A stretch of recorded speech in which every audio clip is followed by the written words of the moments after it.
5 গ্রাম potassium পারক্লোরেটকে সম্পূর্ণরূপে বিয়োজিত করে উৎপন্ন অক্সিজেন গ্যাসের ভর ও এসএটিপিতে আয়তন বের করো। KClO3 পটাশিয়াম পারক্লোরেটকে বিয়োজিত করলে উৎপন্ন হবে পটাশিয়াম ক্লোরাইড এবং অক্সিজেন গ্যাস। এই বিক্রিয়াটিকে সমতা করলে এখানে অক্সিজেন 3টা আছে, এখানে 2টা আছে, এজন্য আমরা এটাকে 3 দিয়ে গুণ করব আর এটাকে 2 দিয়ে গুণ করব। 2 দিয়ে গুণ করলে পটাশিয়াম হয়ে যায় 2টা, এজন্য আমরা এখানে 2 দিয়ে গুণ করব। তাহলে ক্লোরিন 2টা মিলে গেছে, অক্সিজেন 6টা, অক্সিজেন 6টা। আর যেহেতু পটাশিয়াম পারক্লোরেটের ভর দেওয়া আছে অর্থাৎ 5 গ্রাম এবং অক্সিজেন গ্যাসেরও ভর বের করতে হবে, এজন্য আমরা এর আণবিক ভর বের করব। পটাশিয়াম 39, ক্লোরিনের 35.5 প্লাস অক্সিজেন 16 × 3, এর সঙ্গে গুণ আছে 2, 245 গ্রাম। অপরদিকে অক্সিজেন 16 × 2, এর সামনে আছে 3, 96 গ্রাম। তো আমরা লিখতে পারি 245 গ্রাম KClO3 থেকে অক্সিজেন উৎপন্ন হয় 96 গ্রাম। অতএব 1 গ্রাম থেকে উৎপন্ন হবে কম, 96 ভাগ 245। অতএব 5 গ্রাম থেকে কতটুকু উৎপন্ন হয় সেটা বের হবে।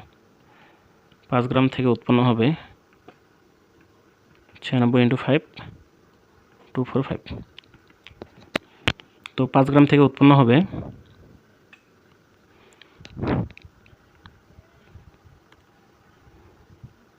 1.959 গ্রাম। এটাই অ্যান্সার। অপরদিকে এসএটিপিতে আয়তন বের করতে হবে। এই এসএটিপিতে আয়তন বের করার জন্য আমরা মোল সংখ্যা বের করব। মোল সংখ্যার সূত্র N = W/M। তো যে পরিমাণ অক্সিজেন গ্যাস উৎপন্ন হয়েছে তার ভর হচ্ছে W = 1.959, আর অক্সিজেনের আণবিক ভর আমরা জানি, অক্সিজেনের আণবিক ভর 16 × 2 = 32 গ্রাম।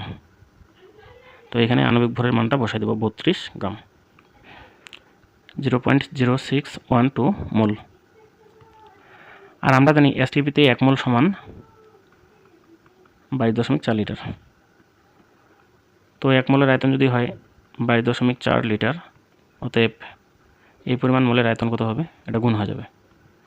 0.0612 মোল 22.4 × 0.0612, 1.37 লিটার। এটাই হচ্ছে অ্যান্সার। তো অক্সিজেন গ্যাসের আয়তন হবে এটা।